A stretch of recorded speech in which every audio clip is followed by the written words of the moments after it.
Hello मेरे प्यारे दोस्तों, आपका हार्दिक स्वागत है हमारी यूट्यूब चैनल पर। आज हम बात कर रहे हैं 22 दिसंबर 2024 की सीरीज के बारे में। इस सीरीज के अंदर हम लेके आए 10 महत्वपूर्ण करंट अफेयर क्वेश्चन, जो बड़े ही शानदार और बहुत ही अच्छे क्वेश्चन है, जो आने वाले एग्जाम्स के अंदर आपको देखने को मिलेंगे। प्यारे दोस्तों, अगर हमारा वीडियो आपको अच्छा लगे तो आप लाइक करें, सब्सक्राइब करें और शेयर करें, और वीडियो को कंटिन्यू बनाए रखें। अब हम बात करें क्वेश्चन नंबर 1 की। जो क्वेश्चन नंबर 1 है उसकी हम बात करें तो विश्व बास्केटबॉल दिवस प्रतिवर्ष किस दिन मनाया जाता है? तो विश्व बास्केटबॉल दिवस प्रतिवर्ष 21 दिसंबर को मनाया जाता है।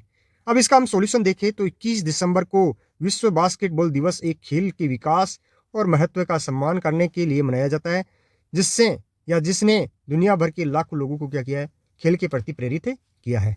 अब हम बात करें बास्केटबॉल। जो बास्केटबॉल है, जो एक क्या है, गेम है या खेल है?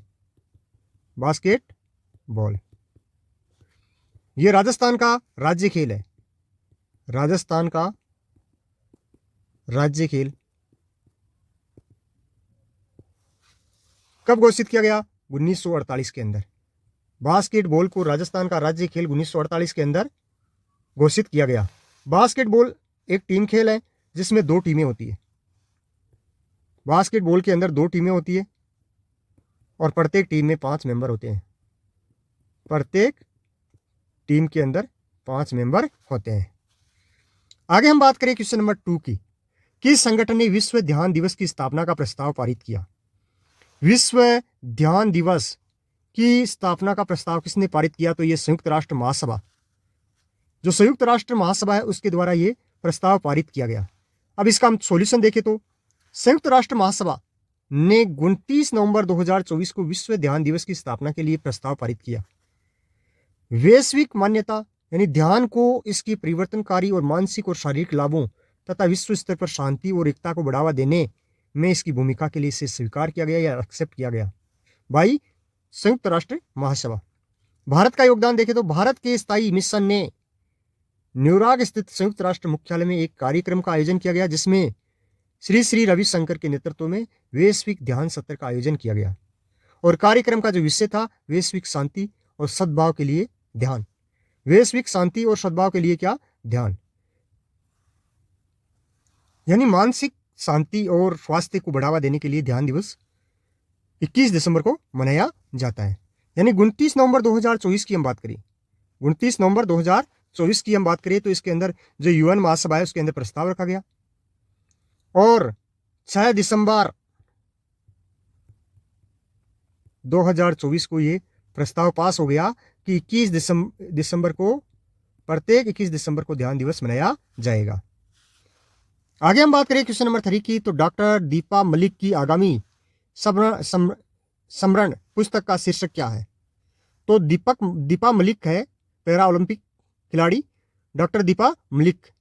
इसकी आगामी जो संस्मरण पुस्तक का जो शीर्षक है वो है bring it on, the incredible story of my life.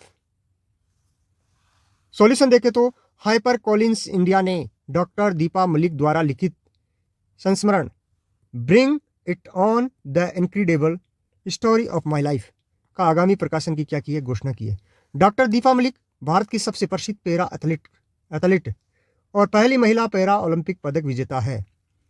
2016 के अंदर रियो ओलंपिक या पैरा ओलंपिक में शॉट पुट में रजत पदक जीता था, और 23 अंतर्राष्ट्रीय पदक अर्जित किए हैं, जिसमें पद्मश्री है, खेल रत्न पुरस्कार है, अर्जुन पुरस्कार है, ये इनको मिले भी है।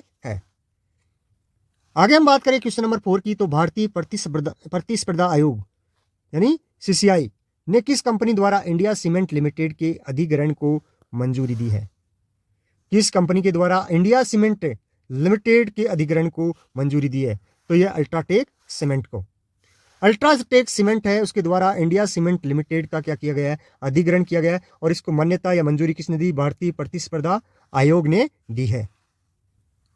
भारतीय प्रतिस्पर्धा आयोग है, उसका गठन सांविधिक रूप से 2009 के अंदर होता है, लेकिन यह अधिनियम 2002 के तहत इसका निर्माण होता है। भारतीय प्रतिस्पर्धा अधिनियम 2002 के तहत इसका निर्माण 2009 के अंदर होता है।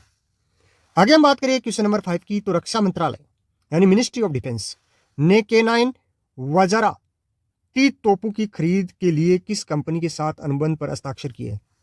यानी जो K9 वज्रा टी तोपों है, उन तोपों की खरीद के लिए किस कंपनी के साथ अनुबंध किया है या एग्रीमेंट किया है? तो वह है लार्सन एंड ट्रूबो। लार्सन एंड ट्रूबो। K9 वज्रा टी तोपों की खरीद के लिए रक्षा मंत्रालय द्वारा लार्सन एंड ट्रूबो के साथ हस्ताक्षरित अनुबंध का कुल मूल्य है 7,628.70 करोड़ रुपए। और इन दोनों के बीच में क्या हुआ है? एग्रीमेंट हुआ है, जिसका उद्देश्य है जो K9 वज्रा टी तोप है उसकी खरीद करना। आगे हम बात करें क्वेश्चन नंबर 6 की, तो टाटा पावर और केनरा बैंक साझेदारी के तहत 3 किलोवाट क्षमता तक रूफटॉप सोलर सिस्टम के लिए उपलब्ध अधिकतम ऋण राशि क्या है? तो अधिकतम जो ऋण राशि है वो है 2 लाख रुपए। यानी 3 किलोवाट तक की रूफटॉप सोलर प्रणाली के लिए 2 लाख रुपए तक ऋण लिया जा सकता है। किसके द्वारा ये लिया जा सकता है? केनरा बैंक के द्वारा। और ये एग्रीमेंट किसके बीच में हुआ? टाटा पावर और केनरा बैंक के मध्य। साझेदार टाटा पावर, रिन्यूएबल एनर्जी और केनरा बैंक है।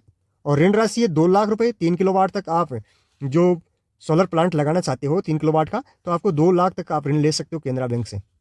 वो आपको मिलेगा लगभग 7% की ब्याज दर के ऊपर।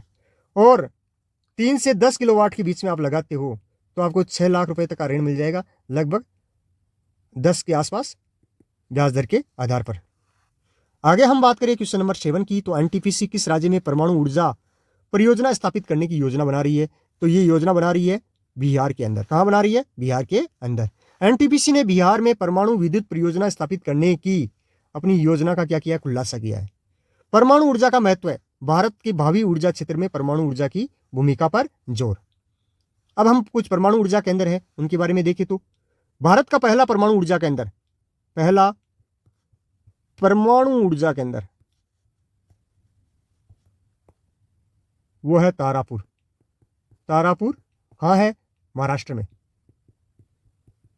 इसके अलावा केंगा कर्नाटक, नरोरा उत्तर प्रदेश या यूपी, रावतबाटा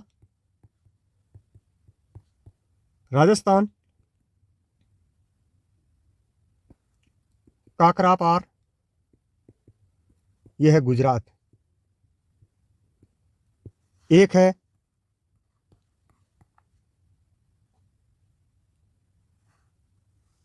कुंडन कुल्लम, यह है तमिलनाडु में। कहाँ है? तमिलनाडु में। कुंडन कुल्लम है वो 1998 के अंदर प्रारंभ होता है। कब होता है? 1998 के अंदर प्रारंभ होता है। और जो तारापुर है वो पहला परमाणु ऊर्जा केंद्र है, उसका प्रारंभ कब होता है? 1969 के अंदर इसका प्रारंभ होता है। आगे हम बात करें नरोरा जो उत्तर प्रदेश वाला, वो 1991 के अंदर प्रारंभ होता है। नरोरा 1991 के अंदर प्रारंभ होता है। और इसके बाद में जो राजस्थान वाला है वो 1973, रावतबाटा वो 1973 के अंदर प्रारंभ होता है। और एक मद्रास के अंदर भी कल्पकम जो 1984 के अंदर प्रारंभ होता है। कल्पकम वो भी कहाँ है? तमिलनाडु में। तमिलनाडु के अंदर स्थित है। और वो कब प्रारंभ होता है? 1984 के अंदर। आगे हम बात करें क्वेश्चन नंबर 8 की, तो ऋचा घोष के साथ महिला T20 में यानी इंटरनेशनल में संयुक्त रूप से सबसे तेज अर्धशतक रिकॉर्ड किसके नाम है?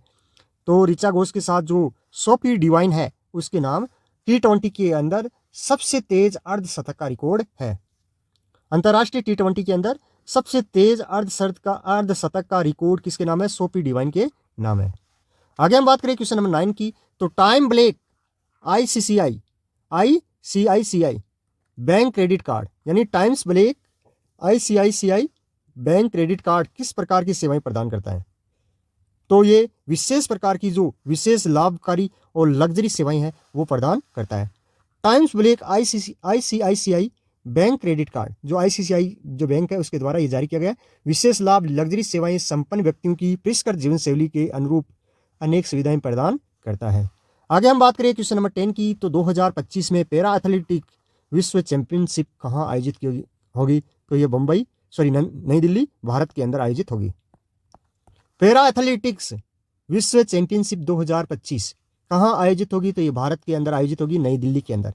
सॉल्यूशन देखिए तो 2025 की पैरा एथलेटिक्स विश्व चैंपियनशिप नई दिल्ली के जवाहरलाल नेहरू स्टेडियम में आयोजित की जाएगी।